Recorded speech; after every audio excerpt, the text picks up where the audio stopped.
Hey everyone! So in this video, I'm just going to go through the draft mode and kind of how I go about picking teams. So before I get into it, please don't forget to like and subscribe to my channel for more content and information. So what I just did, I took a look to see what other people are running on defense, because that will influence the tunes that I decide to use on offense. Now, the first round of tunes that I have up, I'm not a big fan of any of them really, because most of them have high AP needs, and I obviously want to choose an S-class tune when I can. I'm taking a look at Louis, just because he has a lot of methods of controlling the defense, as well as if he dies, he's giving a lot of AP to my team, and I already took a look and there's no Angel on any of the defensive teams, so I know he's a safe tune to use. I next picked Princess because she's an amazing tune, especially with that normalize. The next tune I'm going for, I'm caught between Sheila and Frost, just because they can both revive, but Sheila has a nice laceration ability, and I like having that option to bleed the opponent out. With having someone like Frost, he just kind of stands there, which isn't a bad thing, but at the same time, I want to make sure that I can be very offensive. The next tune that I chose was Dr. Stevens, because as mentioned, there's no Angels on the defensive teams, so I know it's safe to run him. And then finally, Slater as a command, who also is a reviver. And now when we're adding in weapons, just going to give a stun weapon, and then either an absolute defense weapon or an impair weapon. And I think an impair weapon will be a better choice, because that'll let me have a little more control when attacking. So on a team like this, I don't want to rush the Negans obviously, because that'll apply a lot of damage. But I do want to control Pete, because if Pete ends up rushing, then he's going to bring back tunes, because I don't have anyone who can decapitate or a headhunter. So here, the first turn, I'm kind of just gaining some AP, so that this next turn I can rush. Just because without having a leader tune, because no leadership abilities work in draft mode, I need to be very careful with the tunes that I choose when I use them to rush and stuff. But Princess is a great addition because of her normalize ability, so right now this means neither Negans have the payback ability available to them. So right now this other Negan is still taunted and normalized, so I can attack him. The only downside is there's that chance that he could stun me, and because I don't have any resist mods, there's no mods at all, or a tune that can recover, it would be a pretty dangerous move to just outright attack him, and that's why I ended up using Louis' Rush. Here, again, it's a little tricky just because Pete is a pretty tanky tune. I was able to slow him down with Louis, but obviously he has an active skill that can recover a lot of HP as well as give AP, so I'm kind of hoping for that stun, which I got when using Sheila, so that just buys me a little bit of time. And as soon as I'm able to use Princess, then it's kind of game over, because she will taunt him, and then she'll also get a buff whenever he attacks her because of Berserker as well as her special weapon. When we move on to the next team, we can see that Frost is right there in the center. He's going to be a problem because I'm going to be forced to attack him. So my main goal is to try to build a little bit of AP on this team on the first turn, just because this is a team that could have me going sideways very fast. We have a Lacerator, we have Zack, who can recover all penalties, we have Princess, who does a lot of damage as seen by how much damage my Princess is doing right now, Leopold, who can really neuter your team.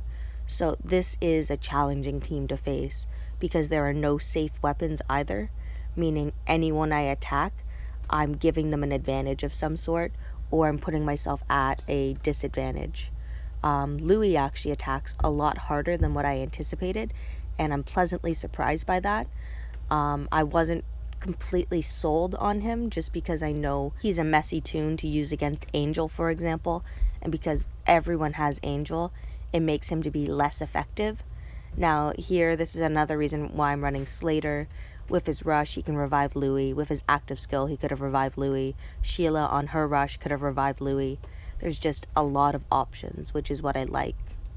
On this next match, this is a fast rushing bleed team, and that's pretty easy to distinguish because there's Dayu as well as Rolito, and then they have Dr. Stevens to anchor it to give AP.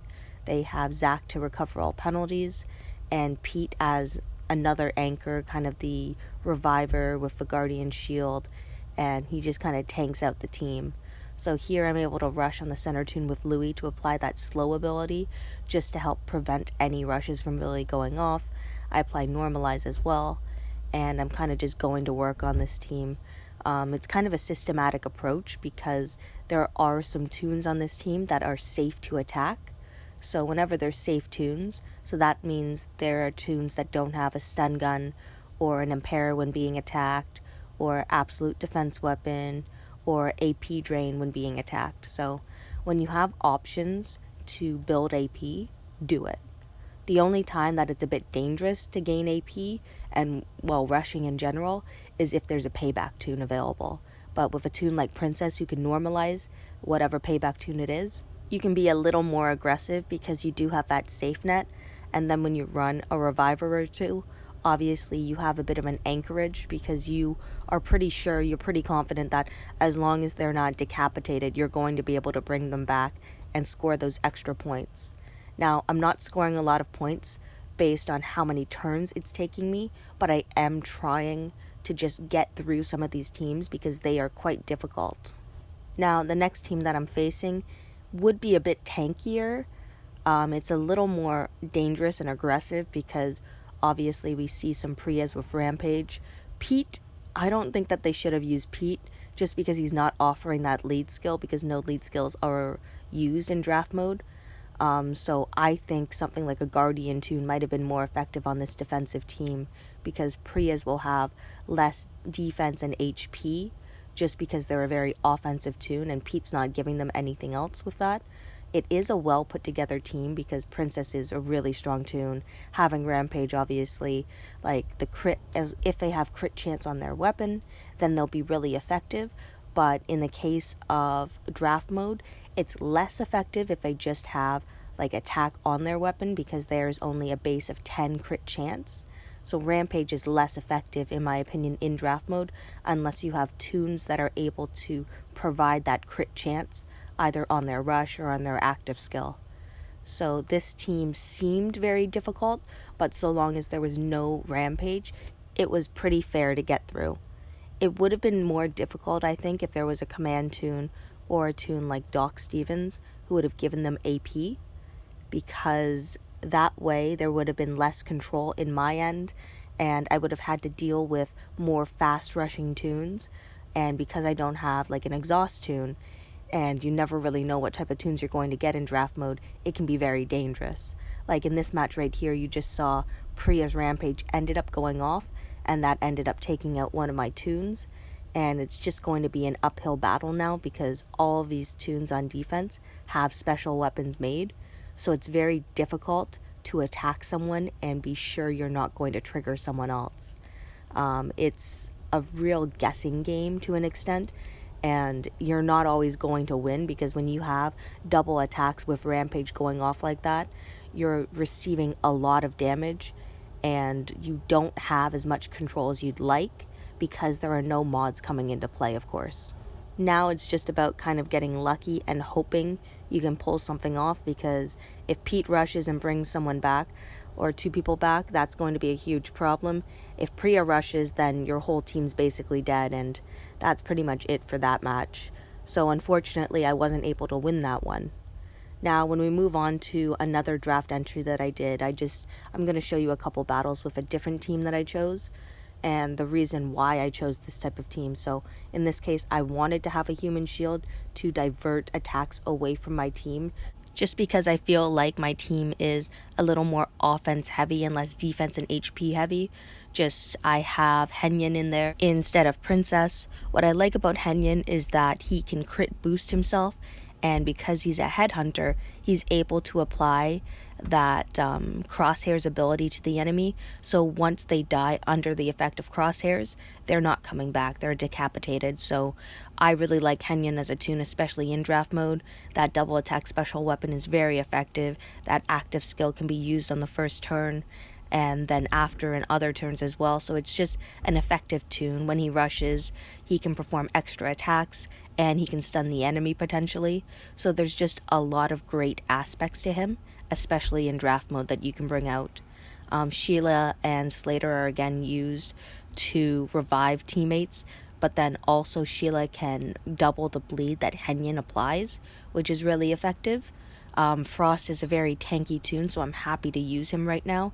It's a bit unfortunate that he gets hit by that crosshairs quite a bit, but as seen, I'm able to bring him back every time. So even when Dayu's about to rush and apply infection, I know that I can always bring him back because there's no crosshairs being added to that. This next team that I'm facing, it's going to be interesting because Tobin is actually pretty effective in draft mode, I think, if he retains his absolute defense weapon.